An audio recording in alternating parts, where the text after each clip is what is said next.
Baik.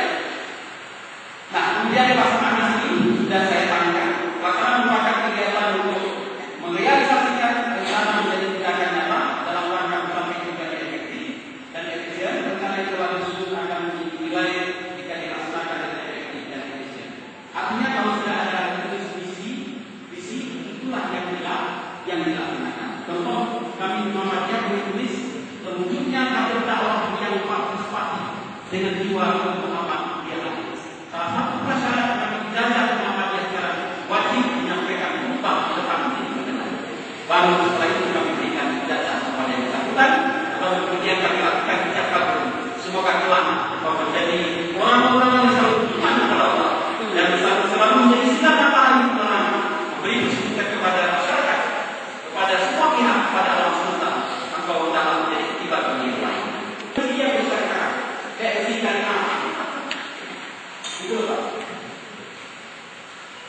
Kami juga latih kecerdasan emosional yang cepat parah. Nanti akan saya sampaikan lagi. Berikutnya adalah pengawasan. Pengawasan dapat diartikan sebagai upaya untuk mengamati secara sistematis dan berkesinambungan, merekam, menjelaskan bentuk pembinaan dan meluruskan berbagai hal yang kurang tepat serta memperbaiki kesalahan. Pengawasan merupakan kunci keberhasilan dalam semua proses manajemen perlu dilihat secara komprehensif, terpadu dan tidak terbatas pada hal tertentu.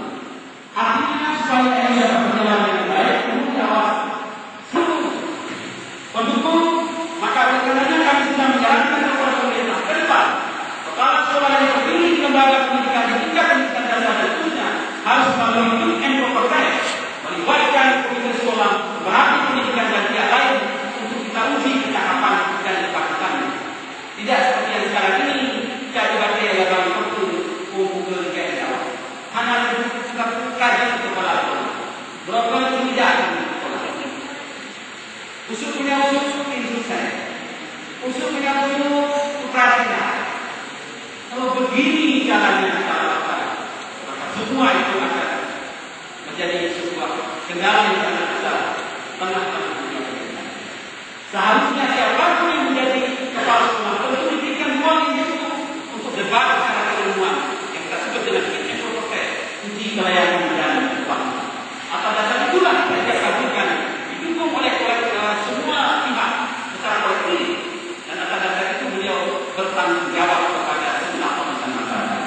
Tapi kalau diusin secara bermakna dasar tanpa ada proses yang diberikan lalu jadi kepala sekolah, jadi ini sesuatu hal yang tidak menarik dan tidak akademik.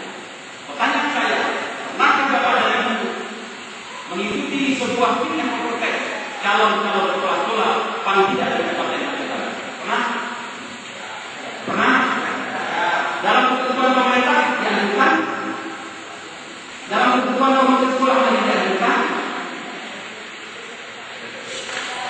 Dianjurkan? Dianjurkan guru tadi salah satu adalah pendukung. Maka perlu diikuti fit and proper test, diikuti kelayakan dan kepatutan.